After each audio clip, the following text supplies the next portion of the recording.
So, Matthew, I want to start with you because the concept for this movie is so interesting.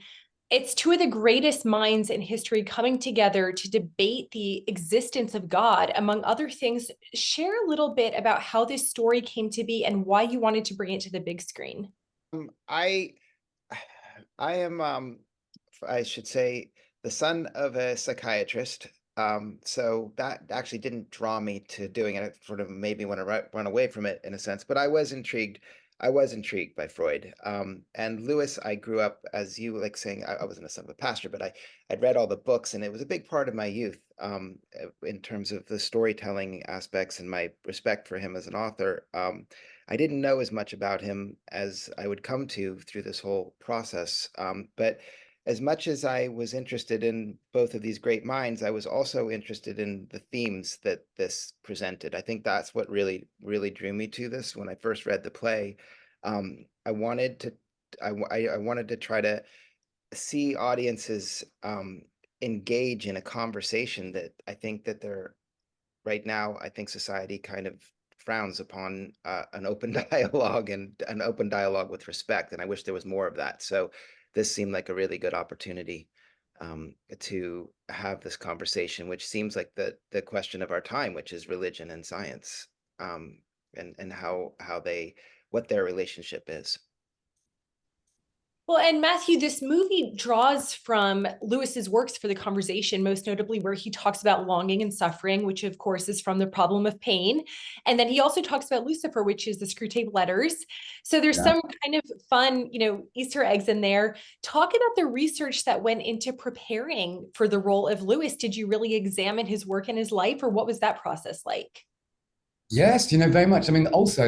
I suppose I was slightly spoiled in the fact we weren't doing the whole of his life. So I didn't read everything. I read the stuff that he'd written up until 1939. So I think there was only four books, one of which was Pilgrim's Regress. So, but for me, yeah, I dipped into Screwtape Letters as well because I just found it really quite amusing.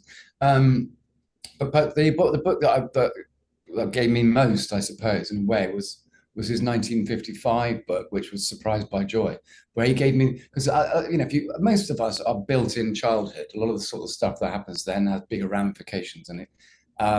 So there's a lot of detail in that about what his childhood was like, which was pretty traumatic in many areas, and what schooling was like, etc., etc.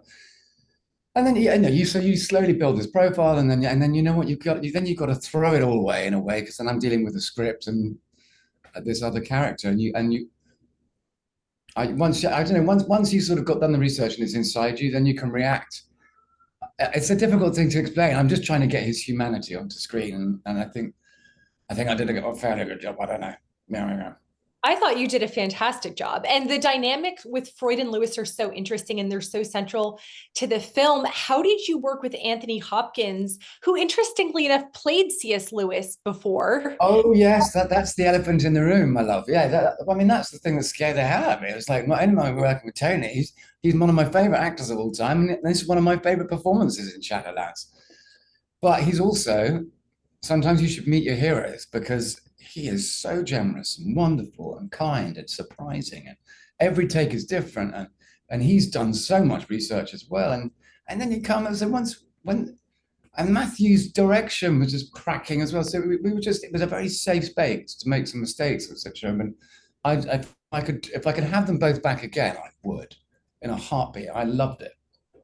And This Ben Smithed as well, who is a DOP who Tony's worked with lots of times and feels very safe with.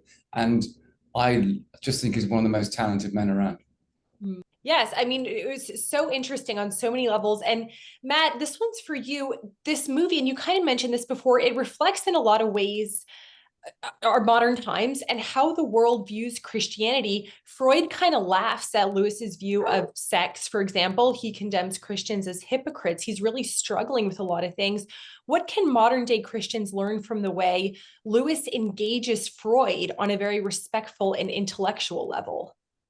Well, I think that it was something that was really important to me was to be able to present both sides of this story uh, neutrally. I didn't want to pick a side or have an agenda. And I think that for Lewis to be able to, something Matthew and I talked a lot about was just being present and grounded in his performance, because we didn't want it to devolve into just sort of screaming attacks at one another. And I think it was really important that Lewis he has an inner strength, and he's struggling with his faith. I mean, one of the things that was interesting was my wife's brother. He's a pastor, and he saw the film, and he really enjoyed it. And I was, I was slightly nervous showing it to him because C.S. Lewis is so important to him and to everything. And he said he just felt like your faith needs to, as a Christian, you're going to be challenged in life, and your faith is challenged. And this is a case where Lewis's faith is challenged in the room with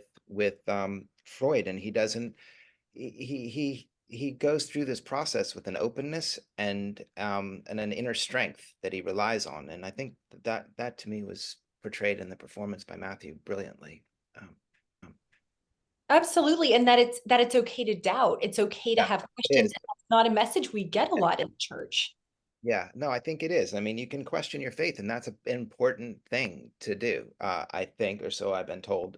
You know, and that's something that I think this film, I hope Christian audiences can embrace the idea that we have to, you have to look at yourself and look at your relationship with God. So that's what Lewis is going through. Well, Matthew, what do you think accounts for Lewis's enduring popularity to this day and his reputation as one of the greatest Christian apologists so many years after his death? He's so well respected to this day. Yes, I mean, obviously he's known for there's a lot of things. There's sort of the allegorical stuff that he got into Narnia, but there's just a clarity to his work for me. But and as you say, he just writes with a great sort of depth and a beauty and a simplicity on some things as well.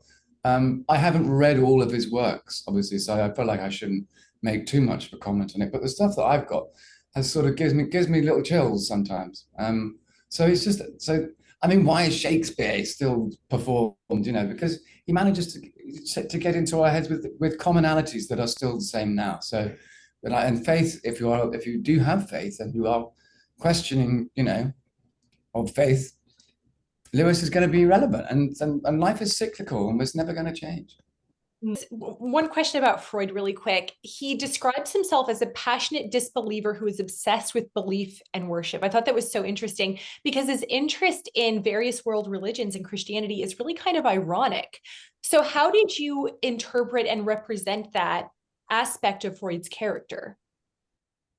Well, I think we had a brilliant production designer, Luciano Righi, who worked closely with the Freud Museum on the film to do 3D imaging and create all of those statues and statuettes and all throughout the office. And I feel like there's another character in the room, which is, Freud's, the production design of the film. It plays such a big role in it. But I think Freud was a man who was coming to terms with himself having to face death, and none of us know until you die what happens exactly. We could all think we do, but and he's questioning, he's intellectually curious, and he wants to hear the other side of an argument with this.